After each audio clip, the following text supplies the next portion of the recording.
Bonjour les parents, bonjour les professionnels de la petite enfance, bienvenue sur le Trousseau d'Apolline, chaîne entièrement dédiée à la parentalité. Je m'appelle Caroline et je suis infirmière sur Paris. Bon, alors de quoi on va parler aujourd'hui? Comment s'occuper du change de bébé? Serez-vous plutôt couche jetable, couche lavable ou HNI? HNI, ça veut dire hygiène naturelle infantile, c'est l'acquisition de la propreté sans acheter de couches. C'est minoritaire en France, mais pratiqué dans plein d'autres pays. C'est la deuxième info qui vous laissera sur votre postérieur. Et oui, la majorité des bébés humains ne portent jamais de couche. C'est par l'observation et une communication adaptée que les parents parviennent à savoir quand les enfants ont besoin d'éliminer les selles, les urines. Par la suggestion et la mise en place progressive de rituels, des parents Bac+12 en zénitude parviennent à se passer totalement d'acheter des couches. Pour la HNI, il y a des motivations financières, des motivations écologiques ou la recherche de nouvelles pratiques éducatives davantage basées sur la physiologie des bébés. Pour ne pas faire n'importe quoi ou demander l'impossible à l'entourage qui garde le bébé, les parents intéressés par cette pratique peuvent désormais se faire accompagner. La couche jetable a été inventée aux États-Unis dans les années 60 et est arrivée en France environ 10 ans plus tard. Voici la plus petite taille de couche réservée aux bébés prématurés. La taille au-dessus, encore au-dessus. Et pour se rendre compte, voici une couche de taille 4. Donc 4, c'est pas le nombre de crottes par jour, c'est juste le chiffre qui correspond à la taille de la couche. Les lingettes jetables sont désormais déconseillées. Elles polluent et sont vraiment trop irritantes pour les muqueuses de bébé.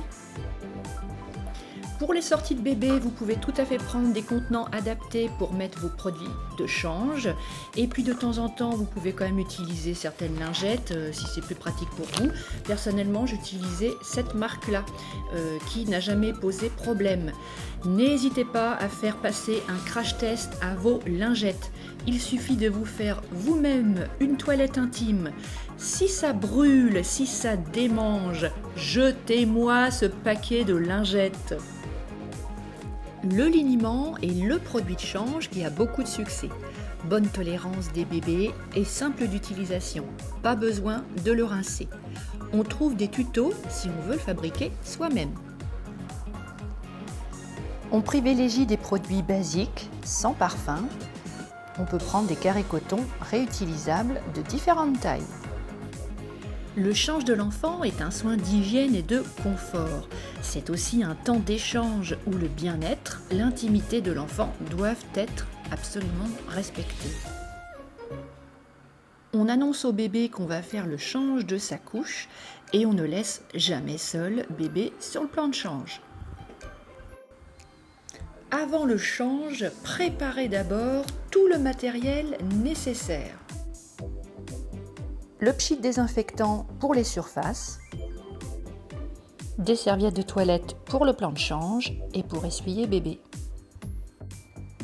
Le savon, le gel lavant neutre ou le liniment, les carrés coton jetables ou réutilisables et notre fameux gant de toilette français. You put your hand in this and you frotte. Je vous jure, dans plein de pays, ils savent pas ce que c'est. Une couche. Un change en cas de selle ou de pipi débordant. Si nécessaire, une crème de soin pour traiter l'érythème fessier. Un rouleau de papier toilette, bien pratique pour enlever le surplus de sel. Et évidemment, une poubelle.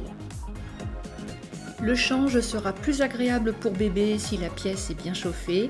N'oubliez pas un petit coup de pchit sur le plan de change en cas de selle débordante et lavez-vous bien les mains avant et après le change. Pour les couches lavables, il en existe plusieurs types.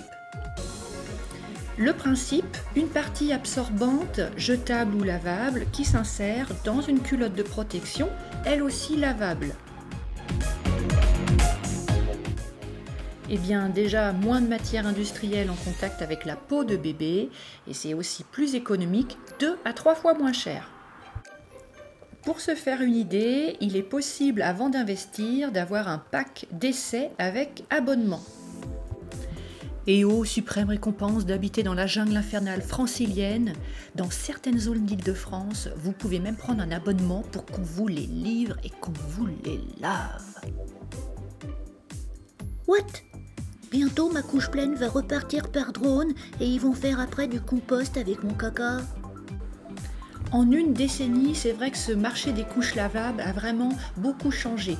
Elles sont moins encombrantes qu'avant, certaines attaches sont plus pratiques, certaines couches sont évolutives et les motifs maintenant sont vraiment super choupinous.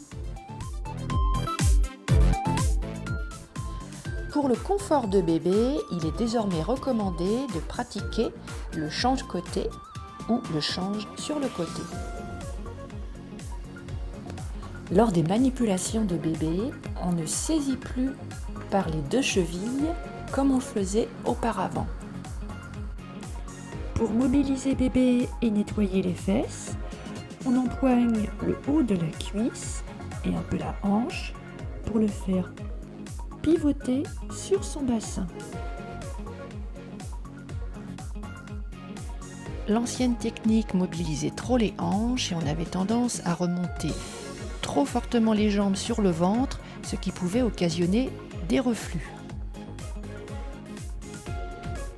En voulant nettoyer et atteindre le bas du dos, on avait tendance à beaucoup trop soulever l'enfant, ce qui ressemblait parfois plutôt au cochon pendu, et ainsi créer de mauvaises tensions au niveau des cervicales.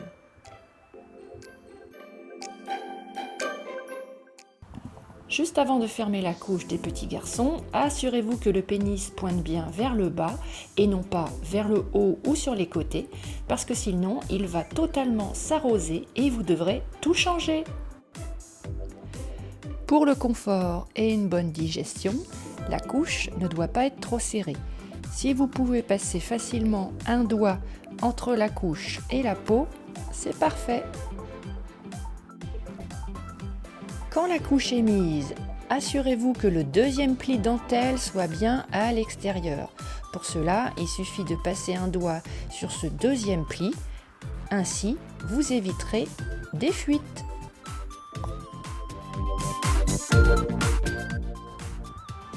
Le principe du change hygiénique est d'aller du plus propre au plus sale. On va d'abord nettoyer le bas-ventre de bébé, ensuite les plis de laine et enfin le sexe de l'enfant du haut vers le bas. On ne ramène jamais de matière fécale vers le méa urinaire. Pour le nettoyage des fesses, je commence par nettoyer le bas du dos, puis le sillon interfessier dans ce sens. Laissez mon prépuce tranquille, laissez mon prépuce tranquille, laissez mon prépuce tranquille, laissez mon prépuce tranquille. Décaloter, c'est dilater de force, c'est douloureux, c'est une violence intime, ça doit cesser. Les études montrent que le décalotage n'a aucune fonction hygiénique. Au contraire, voici la liste des problèmes possibles.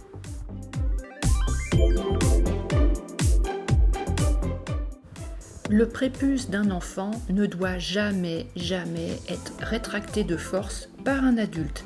C'est le petit garçon qui s'en chargera tout seul. En cas de selle débordante, on va insister un peu plus sur le nettoyage des parties intimes. On peut étirer un peu la peau pour enlever les selles, mais sans décaloter. Le respect du corps et des parties intimes de l'enfant, ça commence dès bébé. Ça doit être une préoccupation des parents et un combat mené par les professionnels de la petite enfance. Et si on se parlait ? Voilà un livre illustré tout récent avec différentes tranches d'âge qui parle sans tabou des violences faites aux enfants et qui est super pour les crèches, les écoles et les collèges. Plus de choix qu'on ne le pense. Couche high-tech, connectée à votre smartphone grâce à une appli avec capteur d'humidité. What? Une appli pour une couche? Oh là là, on touche le fond quand même. Le fond de la couche. J'espère que cette vidéo vous a plu. N'hésitez pas à me laisser vos commentaires. Et à bientôt!